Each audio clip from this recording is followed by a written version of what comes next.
Hello, everyone. Welcome to the Newsbrowse News broadcast. According to a report by Liberty Times, the United States and Iran have secretly reached a temporary ceasefire agreement and are scheduled to hold emergency talks in Doha, Qatar, on Tuesday to resolve the ongoing shipping blockade in the Strait of Hormuz.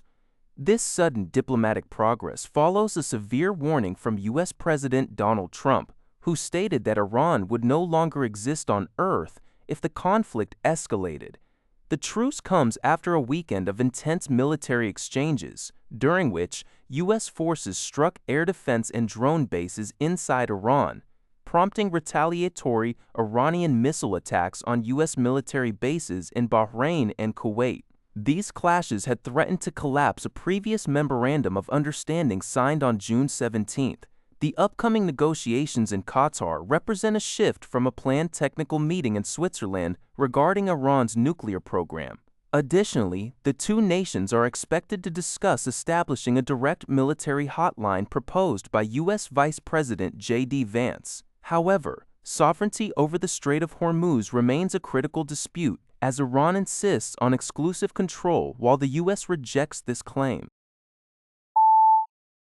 According to a data analysis reported by Kyodo News, Chinese Coast Guard vessels have begun escorting Chinese public ships in Western Pacific waters, where the exclusive economic zones, EEZs, of Japan and the Philippines overlap. The analysis, conducted by geospatial firm Ingenispace and Doshisha University Associate Professor Aki Mori, using vessel tracking data, showed that two Chinese Coast Guard ships escorted the government survey vessel Seongyang Hong 22 for 3 days, starting June 16th near Japan's westernmost island of Yonaguni. The deployment appears to be Beijing's response to an agreement reached in late May by Japanese Prime Minister Sanae Takaichi and Philippine President Ferdinand Marcos Jr. to begin maritime boundary delimitation negotiations. China claims that any maritime talks east of Taiwan must involve Beijing. Security experts warn that China is escalating its tactics from merely asserting verbal claims to taking concrete enforcement actions in the strategically sensitive waters near Taiwan. North Korean state media has issued a harsh critique regarding the Resolute Dragon joint military exercises currently being conducted by the Japan Ground Self-Defense Force and the U.S. Marine Corps in the Kyushu and Okinawa regions.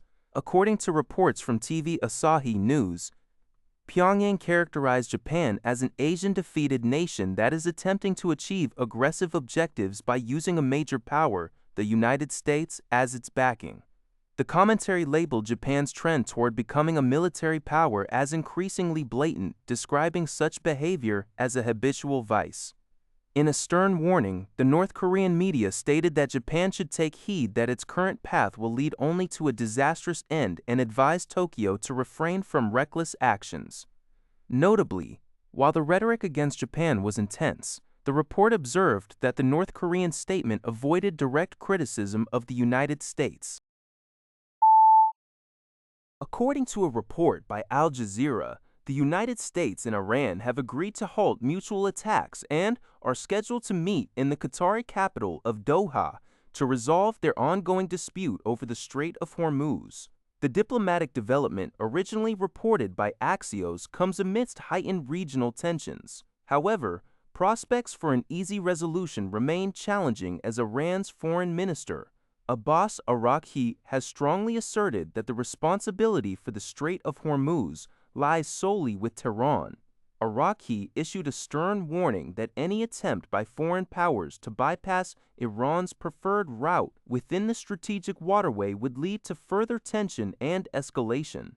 In other regional developments covered by the same broadcast, Lebanese Parliament Speaker Nabi Berri stated that Beirut's framework agreement with Israel will not be implemented because it fails to guarantee Lebanon's sovereign rights. Meanwhile, Israeli forces continue operations in the Gaza Strip, and Syria has condemned recent Israeli incursions into its southern provinces, warning of the risk of wider regional instability.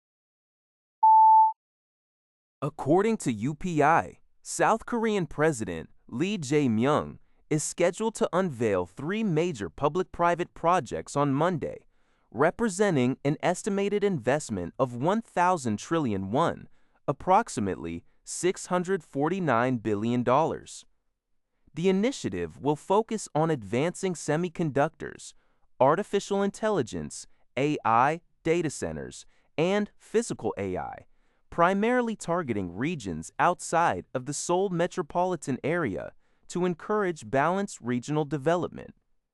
The briefing, held at the presidential compound in Seoul, is expected to feature presentation plans from Samsung Electronics Executive Chairman Lee Jae-yong and SK Group Chairman Chai Tai-won.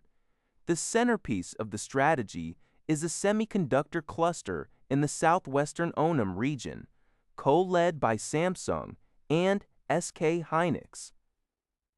While the government emphasizes the project's potential to establish new regional economic hubs, the opposition People Power Party has criticized the plan, arguing that chip investments should prioritize economic feasibility and infrastructure over regional development goals.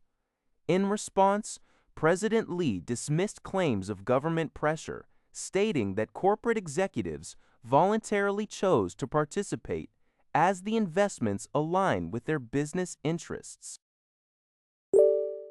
That's all for this video. Thank you for watching. See you in the next video.